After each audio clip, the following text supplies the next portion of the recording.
द्वापर के बाद भगवान कृष्ण पुरी में निवास करने लगे और बन गए जग के नाथ अर्थात जगन्नाथ। पुरी का जगन्नाथ धाम 4 धामों में से एक है। यहाँ भगवान जगन्नाथ बड़े भाई बलभद्र और बहन सुभद्रा के साथ विराजित है। आइए जानते हैं बलभद्र और सुभद्रा के बारे में कुछ खास बातें। बलभद्र बलभद्र को बलराम, दाऊ और बलदाऊ भी कहते हैं। बलवानों में श्रेष्ठ होने के कारण उन्हें बलभद्र भी कहा जाता है। कृष्ण को विष्णु तो बलराम को शेषनाग का अवतार माना जाता है। कहते हैं कि जब कंस ने देवकी वसुदेव के 6 पुत्रों को मार डाला, तब देवकी के गर्भ में भगवान बलराम पधारे। योग माया ने उन्हें आकर्षित करके नंद बाबा के यहाँ निवास कर रही श्री रोहिणी जी के गर्भ में पहुंचा दिया। इसीलिए उनका एक नाम संकर्षण पड़ा। श्री कृष्ण और बलराम की माताएं अलग अलग हैं, लेकिन पिता एक ही है। बलराम जी का विवाह रेवती से हुआ था। इनके नाम से मथुरा में दाऊ जी का प्रसिद्ध मंदिर है। जगन्नाथ की रथ यात्रा में इनका भी एक रथ होता है। यह गदा धारण करते हैं। बलराम जी ने दुर्योधन और भीम दोनों को ही गदा सिखाई थी। उनके लिए कौरव और पांडव दोनों ही समान थे, इसीलिए उन्होंने युद्ध में भाग नहीं लिया था।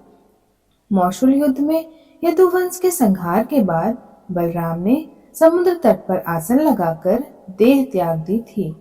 सुभद्रा योग माया के अलावा सुभद्रा भी श्री कृष्ण की बहन थी। बलराम चाहते थे कि सुभद्रा का विवाह कौरव कुल में हो, लेकिन बलराम के हठ के चलते कृष्ण ने सुभद्रा का अर्जुन के हाथों हरण करवा दिया था। बाद में द्वारका में सुभद्रा के साथ अर्जुन का विवाह विधि पूर्वक संपन्न हुआ। विवाह के बाद वे 1 वर्ष तक द्वारका में रहे और शेष समय उसका क्षेत्र में व्यतीत किया। 12 वर्ष पूरे होने पर वे सुभद्रा के साथ इंद्र पर लौट आए। जगन्नाथ मंदिर में इन तीनों की मूर्ति कैसे बनाई गई, आइए इसका रहस्य जानते हैं। इस संबंध में एक जन प्रचलित कथा है कि एक बार श्री कृष्ण अचानक नींद में राधे राधे कहने लगे, तो श्री कृष्ण की 8 पत्नियां चौंक गई और सोचने लगी कि भगवान अभी तक राधा को नहीं भूले हैं। सभी ने मिलकर माता रोहिणी से इस संबंध में विचार किया और उनसे राधा और कृष्ण की रासलीला के बारे में कथा सुनाने का आग्रह किया।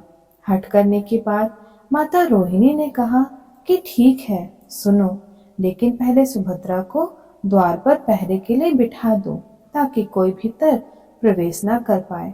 फिर चाहे बलराम हो या कृष्ण। सुभद्रा पहरा देने लगी और भीख माता रोहिणी 8 भार्या को कृष्ण और राधा की कथा सुनाने लगी। उसी दौरान बलराम और श्री कृष्ण द्वार पर पहुंच जाते हैं। द्वार पर ही खड़ी सुभद्रा भी यह कथा बड़े ध्यान से सुन रही थी। श्री कृष्ण और बलराम के आने पर सुभद्रा ने उचित कारण बताकर दरवाजे पर ही उन्हें रोक लिया। महल के अंदर से श्री कृष्ण और राधा की रासलीला की कथा श्री कृष्ण और बलराम दोनों को ही सुनाई दे रही थी। तीनों ही उस कथा को भाव विभोर होकर सुनने लगे। तीनों की ही ऐसी अवस्था हो गई कि पूरे ध्यान से देखने पर भी किसी के भी हाथ पांव आदि स्पष्ट दिखाई नहीं देते थे। तभी वहां अकस्मात देव ऋषि नारद आ धमके। उन्होंने तीनों की ऐसी अवस्था देखा और देखते ही रह गए।